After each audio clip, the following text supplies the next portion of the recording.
আসসালামু আলাইকুম, সবাইকে স্বাগতম।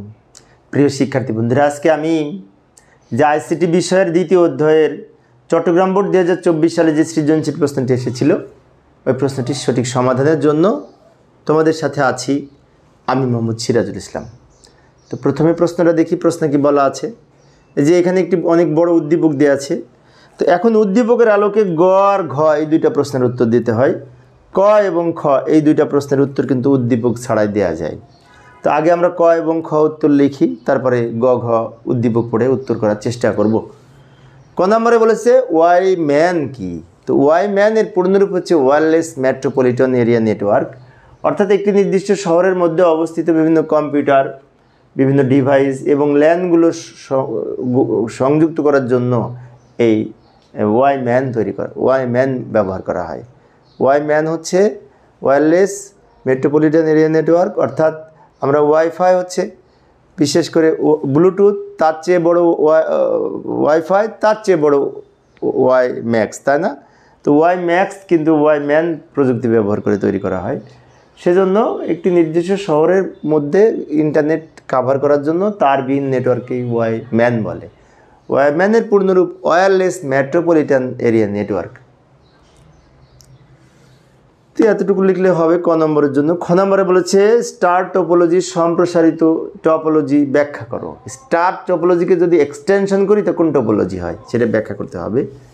স্টার টপোলজিকে যদি আমরা বাড়াই এক্সটেনশন করি তাহলে ট্রি টপোলজি হয়। ট্রি টপোলজি, কেননা স্টার টপোলজি হাব বা সুইচ থেকে সৃষ্টি হয়, সেখান থেকে যদি আমরা আবার শাখা প্রশাখা তৈরি করি এক্সটেনশন করে তাহলে ট্রি টপোলজি হয়। আমি চিত্রকে দেখাচ্ছি কিছুক্ষণ পরে। এখন ট্রি টোপোলজি কাকে বলে সেটা আবার লক্ষ্য করি। যে টোপোলজির কম্পিউটার বা নোটগুলোর পরস্পরের সাথে গাছের শাখা প্রশাখার মতো বিশেষ করে বিস্তার লাভ করে বা যুক্ত থাকে তাকে ট্রি টোপোলজি বলে। ট্রি টোপোলজি যেমন এই যে এইখানে আমি যদি এইটুকু ঢেকে রাখি তাহলে এইটা যদি হাফ ধরি বা সুইচ ধরি, এই দুটো যুক্ত হয়েছে, মানে উপরেরটা কিন্তু স্টার। এখন কিন্তু স্টার টোপোলজি হয়েছে উপরেরটা। এখন আমি যদি এটা থেকে এটা যুক্ত করি, এদিক থেকে এদিক যুক্ত করি, এখানে এক্সটেনশন করলাম, বাড়াইলাম। এক্সটেনশন মানে কি? বাড়া। সম্প্রসারিত মানে কি? বৃদ্ধি করা। তাহলে স্টার থেকে আমি যদি বৃদ্ধি করি তাহলে পরে এই ট্রি টোপোলজির সৃষ্টি হয়। এখন কিন্তু এটা ট্রি টোপোলজি দেখতে, তাই না? তা পরীক্ষায় যদি আসে আমরা এরকম ছবি এঁকে যদি অঙ্কন করি তো ফুল মার্ক পাবো, সেজন্য ছবি আঁকার চেষ্টা করব। ট্রি টোপোলজিতে কম্পিউটারের নোটগুলো পরস্পরের সাথে গাছের শাখা প্রশাখার ন্যায় যুক্ত থাকে, শাখা প্রশাখার মতো। তো বেসিকটা জানলেই তোমরা লিখতে পারবে, সমস্যা হবে না। তো এই ক্ষেত্রে একাধিক স্তর থাকে। যেমন এই স্তরে এইটা হাব বা সুইচ, এইটা হচ্ছে আমাদের কেন্দ্রীয় ডিভাইস, সার্ভার, এগুলি আমাদের ব্যবহারকারী। আবার এই দুটার জন্য এটা সার্ভার, এই দুটার জন্য এটা সার্ভার, তাই না?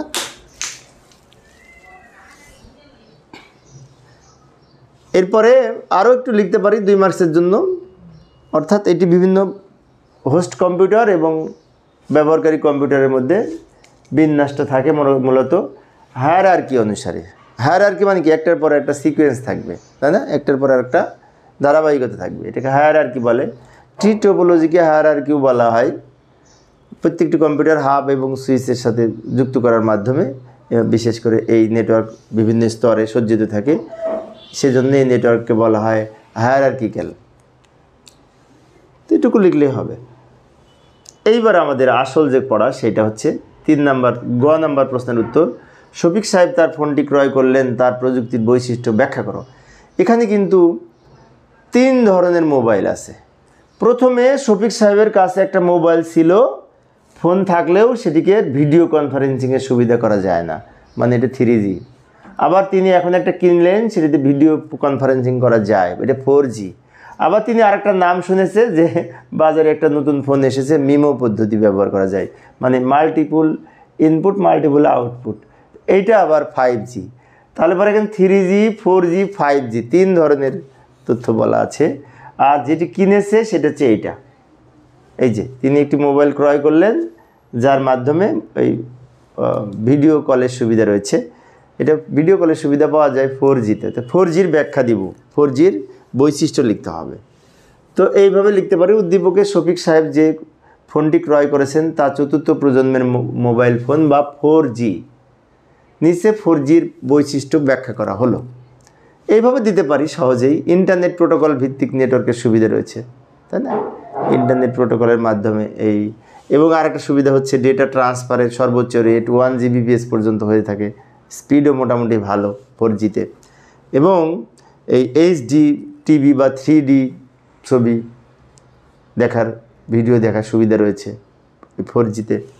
আরও রয়েছে টেলিকমিউনিকেশনের ক্ষেত্রে সেলুলার স্ট্যান্ডার্ড ব্যবহারের সুবিধা রয়েছে। উচ্চ গতির ফ্রিকোয়েন্সি পাওয়া যায়, তাই না? উচ্চ হাই স্পিডের ফ্রিকোয়েন্সি পাওয়া যায়। এবং আরও কিছু সুবিধা রয়েছে, আমরা লিখব 4Gর গতি 3Gর তুলনায় প্রায় 50 গুণ বেশি। আবার গেমিং সেবা, টেলিভিশন অপেক্ষাকৃত উন্নত মানের ছবি বা ভিডিও লিঙ্ক প্রদান করা যায় এই 4Gর মাধ্যমে। আরও পাওয়া যায় মোবাইলের ওয়েব এবং IP ব্যবহার করে ইন্টারনেট ব্যবহার করা যায়। এবং সেলুলার স্ট্যান্ডার্ড, এইটা গুরুত্বপূর্ণ। LTE মানে লং টার্ম ইভ্যালুয়েশন, যে এই লং টার্ম ইভ্যালুয়েশন এইটা খুব গুরুত্বপূর্ণ। এই গতিটা একমাত্র 4Gতে পাওয়া, বিশেষ করে এই প্রযুক্তির মাধ্যমে এই ভয়েস ডেটা, তারপরে বিভিন্ন মাল্টিমিডিয়া, বিভিন্ন প্রজেক্টরের মাল্টিমিডিয়ার বিভিন্ন তথ্য উপস্থাপনের মাধ্যমে এই ব্যবহার করা যায় 4Gতে। তো এইগুলো 4Gর ব্যাখ্যা তোমরা বই পড়লে আরও পাবে। আমি মোটামুটি সারমর্মটা আলোচনা করেছি। এইভাবে লিখতে পারি বৈশিষ্ট্য 4Gর। আবার ঘ নাম্বারে কি বলেছে দেখি। শফিক সাহেবের পূর্বে যে ফোনটি ব্যবহার করতেন আর নতুন ফোনটি ক্রয় করার পরে বাজারে যে ফোনটি এসেছে, তার মধ্যে ব্যাখ্যা পার্থক্য বিশ্লেষণ করো। নতুন ফোনটি, পুরাতন ফোন ছিল এইটা, ভিডিও কনফারেন্সিংয়ের সুবিধা নেই, আগের ফোন, তার মানে এটা 3G। আবার বাজারে এসেছে মিমো ব্যবহার করা যায়, তারপরে 5G। অর্থাৎ 3G আর 5Gর মধ্যে পার্থক্য বলেছে। 3G এবং 5Gর মধ্যে আমরা এখন পার্থক্য লিখব। তো পার্থক্য লেখার সময় আমরা এইভাবে লিখতে পারি। উদ্দীপকে শফিক সাহেবের যে ফোনটি ব্যবহার করতেন সেটি হচ্ছে 3য় প্রজন্মের মোবাইল বা 3G।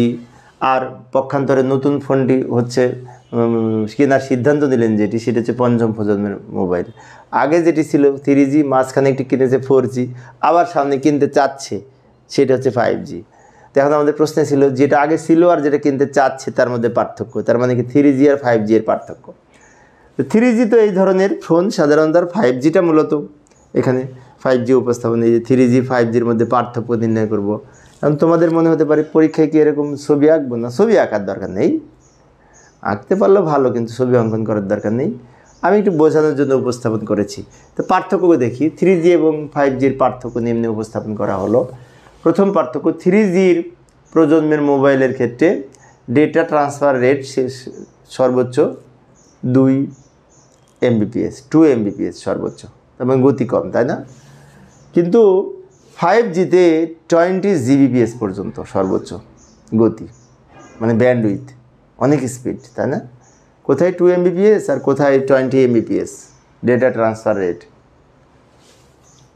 3য় প্রজন্মের মোবাইলে বিশেষ করে এই ন্যানো ব্যান্ডের ইন্টারনেট ব্যবহার করা হতো, মানে কম গতিসম্পন্ন ইন্টারনেট। বাট 5ম প্রজন্মের মোবাইলে মিলিমিটার ব্যান্ডের ইন্টারনেট ব্যবহার করা হয়, তাই না? আচ্ছা, ন্যানোমিটার মিলিমিটার সম্পর্কিত ধারণা আছে? ন্যানো হচ্ছে 100 কোটি ভাগের 1 ভাগ, তাই না? আচ্ছা, এবার আসি 3য় প্রজন্মের ফোনের ভয়েস কল, মোবাইল টিভি বা ভিডিও কনফারেন্সিংয়ের সুবিধা শুরু হয়। পক্ষান্তরে 5ম প্রজন্মের মোবাইলে হাই ডেফিনেশন মোবাইল টিভি, যেমন 4K টিভি, ভিডিও সহ ভার্চুয়াল রিয়েলিটি, অগমেন্টেড রিয়েলিটি, এগুলো খুব সুন্দরভাবে, অগমেন্টেড রিয়েলিটি বলতে বোঝায় VR-এর একটা পদ্ধতির নাম। তো এই ধরনের সুবিধা রয়েছে 5Gতে। 5G তো 5G, তাই না? অনেক সুবিধা রয়েছে। তো এই ব্যাখ্যাগুলি আমরা দিব পার্থক্য নির্ণয় করার সময়। যেহেতু 4 মার্কসের প্রশ্ন, তো আর একটু লিখতে পারি। 3Gর ক্ষেত্রে CDMA, UTMS, EDGE প্রযুক্তি ব্যবহার করা হয়। অন্যদিকে 5Gর নেটওয়ার্কে WWW, 4টা W এর সুবিধা রয়েছে। 3য় প্রজন্মের মোবাইলে আমি দ্রুত লিখে দিচ্ছি সময় সেভ করার জন্য, দ্রুত লিখে দিই, তারপরে আমি আলোচনা করব, তাই না? আচ্ছা, 3য় প্রজন্মের মোবাইলের ফ্রিকোয়েন্সি 1.6 থেকে 2 GHz অন্যদিকে 5G এর ফ্রিকোয়েন্সি এই 3 থেকে 300 গিগাহার্টজ। আরও লিখতে পারি 5G স্ট্যান্ডার্ডের মধ্যে মিমো রয়েছে।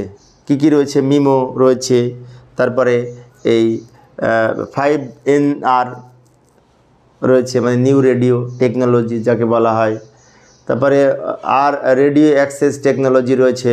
তো এগুলি হচ্ছে, এছাড়াও রয়েছে বিশেষ করে মিমো ব্যবহার করার ফলে, মিমো মানে মাল্টিপল ইনপুট মাল্টিপল আউটপুট ব্যবহার করার ফলে 3Gর তুলনায় প্রায় 50 গুণ বেশি কার্যক্ষমতা 5Gতে পাওয়া যায়, তাই না? তো সর্বোপরি 5G তো উন্নত প্রযুক্তি সম্পন্ন, উন্নত গতি, উচ্চ গতি সম্পন্ন এবং উচ্চ ফ্রিকোয়েন্সি সম্পন্ন একটি এই প্রযুক্তি, যেটি বর্তমানে 5G ব্যবহার প্রচলনের প্রক্রিয়া চলছে, তাই না? তো প্রিয় শিক্ষার্থী বন্ধুরা, এইভাবে আমরা ব্যাখ্যা দিতে পারি। তোমরা আরও ভালো করে লিখতে পারো ইচ্ছে করলে, আমি যেগুলো লিখেছি এগুলো লিখলেও হবে। তা আমি মোটামুটি বেসিকটা আলোচনা করেছি, আরও তোমরা হয়তো বানিয়ে লিখতে পারবে, 4 মার্কসের প্রশ্ন তো। তো আজকে এই পর্যন্তই। পরের ক্লাসে আমি চট্টগ্রাম বোর্ডে আরেকটা প্রশ্ন এসেছিল সৃজনশীল, ওই প্রশ্নটির সমাধানের চেষ্টা করব। দেখার আমন্ত্রণ রইল। খোদা হাফেজ।